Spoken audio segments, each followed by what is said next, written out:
નમસ્કાર મિત્રો, વાત કરીશું આજના તાજા સમાચારની। ઓનલાઈન શોપિંગ કરનારા વ્યક્તિઓ માટે લાલબત્તી સમાન કિસ્સો સામે આવ્યો છે। સુરતમાં એક યુવકે ઓનલાઈન મોબાઈલ ફોન મંગાવ્યો હતો, પરંતુ જેવું જ યુવકે બોક્સ ખોલે છે તો મોબાઈલની બદલે એવી વસ્તુ નીકળે છે જેને જોતા તેના પગ નીચેથી જમીન સરકી ગઈ। હકીકતમાં બોક્સમાં મોબાઈલની બદલે ઘડિયાળ અને સ્પ્રેની બોટલ નીકળતા તે ચોંકી ગયો હતો। બાદમાં તેણે ઓનલાઈન ફરિયાદ કરી, પરંતુ કંપની દ્વારા યોગ્ય જવાબ ન મળતા તેણે પોલીસમાં ફરિયાદ નોંધાવી છે।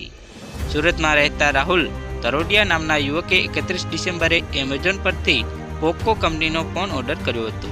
ત્યારબાદ 3 જાન્યુઆરીએ કુરિયર દ્વારા મોબાઈલ બોક્સ મળ્યું હતું। જોકે યુવકે પોતાની ઉપયોગ કરી બોક્સ ખોલતા સમયે વિડીયો પણ ઉતાર્યો હતો। જોકે બોક્સ ખોલતાની સાથે જ તેને બોક્સમાં મોબાઈલની બદલે ખૂબ જ હલકી ગુણવત્તાની સ્પ્રેની બોટલ અને ઘડિયાળ મળી છે। બાદમાં યુવકે કંપનીને ફરિયાદ કરી હતી, પરંતુ યુવકને મોબાઈલ ફોન પરત નથી મળ્યો। બાદમાં તેણે ટેકનિકલ ટીમનો સંપર્ક કર્યો, ત્યાં પણ તેને યોગ્ય જવાબ ન મળ્યો। છેલ્લે તેણે કુરિયર આપવા આવેલા વ્યક્તિનો સંપર્ક કર્યો, ત્યાં પણ તેને યોગ્ય જવાબ ન મળતા પોતે છેતરાયો હોવાની જાણ થઈ।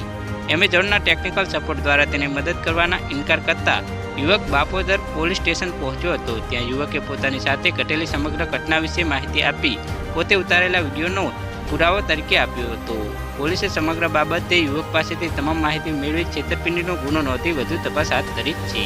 તો હાલ માટે આટલું જ, મળીશું નવી અપડેટ સાથે। જો તમને અમારા વિડીયો પસંદ આવતા હોય તો વિડીયોને લાઇક કરી, ચેનલને સબસ્ક્રાઈબ કરી, બાજુમાં આવેલા બેલ આઇકનને દબાવી દેજો, જેથી તમને આવા નવા સમાચારની અપડેટ મળતી રહે।